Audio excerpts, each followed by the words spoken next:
Historia de México, la Revolución, etapa maderista. Don Francisco I. Madero, perteneciente a una de las familias de terratenientes más ricos del estado de Coahuila, se convirtió en el caudillo de los millones de mexicanos que estaban cansados de la dictadura. En 1908 publicó un libro titulado La sucesión presidencial en 1910, en el que hacía un llamado enérgico al pueblo mexicano para formar un partido nacional independiente que hiciera posible reconquistar los derechos cívicos que la dictadura le había arrebatado. En dicha obra, Madero proclamaba como bases fundamentales para la renovación del gobierno los principios de sufragio efectivo, no reelección, proponiendo al general Díaz como candidato a la presidencia y limitándose a pedir que se permitiera al pueblo elegir libremente al vicepresidente. Afirmaba además que la lucha democrática a la que llamaba el pueblo debía ser pacífica, rechazando por tanto la idea de apelar al uso de las armas. Por esta razón, Díaz lo miraba sin recelo. Los líderes del antirreeleccionismo, decididos a enfrentarse con Díaz, se movilizaron por todo el país agitando a las masas populares. Madero recorría la República organizando numerosos clubes y círculos, y a fines de 1909 el partido era tan numeroso que no había otro que se le pudiera comparar. Se organizó entonces una gran convención del partido en la capital, a la cual asistieron delegados de casi toda la República el 13 de abril de 1910, y en ella se postuló la candidatura de Madero para la presidencia de la República y la del doctor Francisco Vázquez Gómez para la vicepresidencia. Pero el programa adoptado por la convención contenía solamente principios democráticos y liberales, pues se limitaba a derrocar a la dictadura, creyendo que este hecho bastaría para remediar los males del país, pero carecía de postulados de orden económico y social en beneficio de los obreros y campesinos. Siendo ya candidato a la presidencia de la República, Madero inició una nueva gira política por diversos lugares, excitando al pueblo a salir de la postración política en que lo tenía sumido la dictadura, y en todas partes fue recibido con entusiasmo y escuchado con interés. Viendo el ímpetu que iba adquiriendo el partido antirreeleccionista y la popularidad de su candidato, el general Díaz ordenó que Madero y el licenciado Roque Estrada fueran reducidos a prisión en Monterrey, 6 de junio de 1910, acusados de conato de rebelión y ultraje a las autoridades, desde donde fueron trasladados a San Luis Potosí, internándoseles en la penitenciaría. A pesar del entusiasmo que la campaña política de Madero logró despertar en todo el país, el voto popular fue nuevamente burlado en la farsa electoral que se efectuó el 26 de junio de 1910, y el general Díaz fue reconocido como presidente de la República, con don Ramón Corral como vicepresidente para el periodo 1910-1916. Pasadas las elecciones, la dictadura otorgó libertad caucional a Madero y Estrada, que se encontraban presos en la penitenciaría de San Luis Potosí, concediéndoles la ciudad por cárcel. Madero, burlando la vigilancia de la policía, se fugó de San Luis y marchó a los Estados Unidos, instalándose en San Antonio, Texas, en donde se reunió con Aquiles Cerdán, Roque Estrada y González y Garza, y juntos redactaron el primer programa de la revolución, el Plan de San Luis, que llevó la fecha del día de la fuga, 6 de octubre de 1910. En este plan, Madero declaraba nulas las elecciones hechas fraudulentamente en junio de 1910 y excitaba al pueblo a levantarse en armas para arrojar el poder al general Díaz y establecer un nuevo gobierno. El mismo Madero declaraba asumir el carácter de presidente provisional con las facultades necesarias para combatir al gobierno usurpador, y convocaba al pueblo para levantarse en armas a partir del 20 de noviembre de 1910.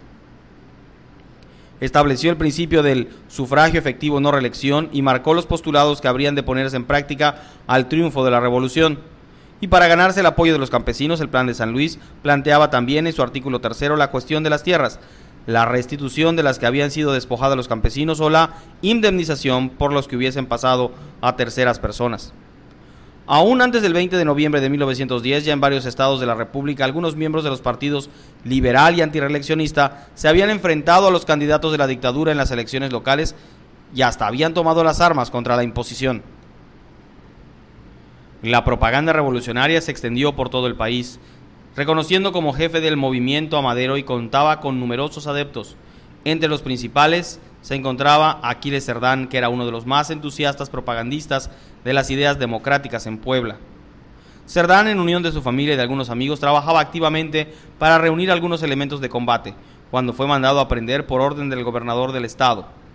mas habiendo hecho resistencia a la policía, enviaron contra él una fuerza federal de más de 300 hombres, con la que sostuvieron reñido combate los defensores, que apenas llegaban a 20, hasta que perecieron todos. Este primer episodio de la guerra civil marca el principio de una lucha sangrienta, que pronto se propagó por todo el país a tal grado que a los pocos meses de iniciada no hubo región de la República que estuviera libre de acciones revolucionarias.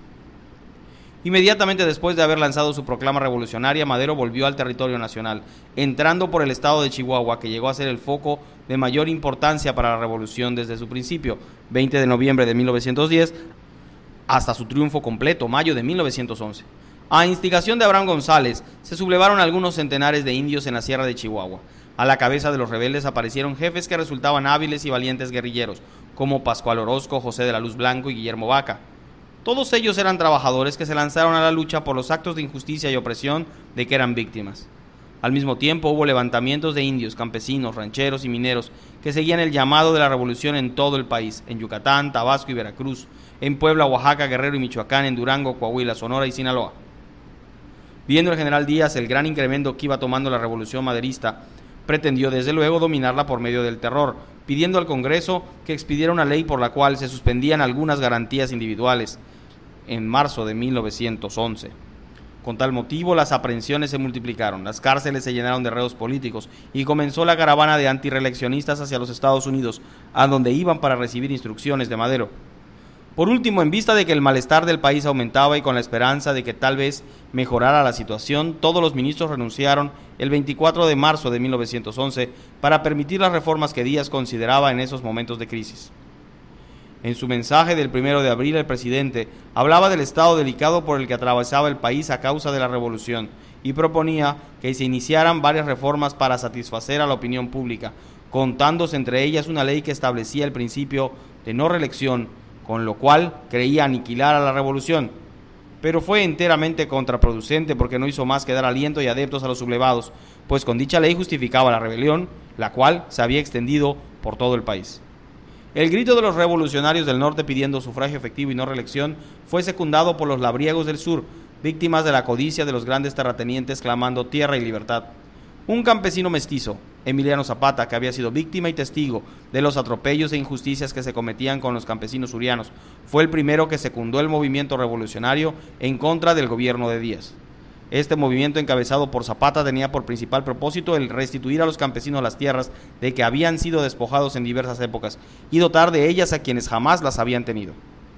De este modo, el movimiento que se había iniciado para reivindicar libertades políticas se transformó en una revolución político-social que perseguía como finalidad la redención económica del campesino.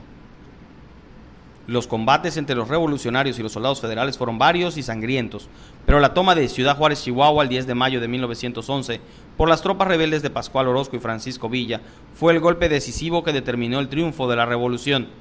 Después de esta brillante victoria, Madero asumió la presidencia interina conforme al Plan de San Luis, organizando su gabinete en el que figuraban don Francisco Vázquez Gómez, Gustavo Amadero, Venustiano Carranza y José María Pino Suárez.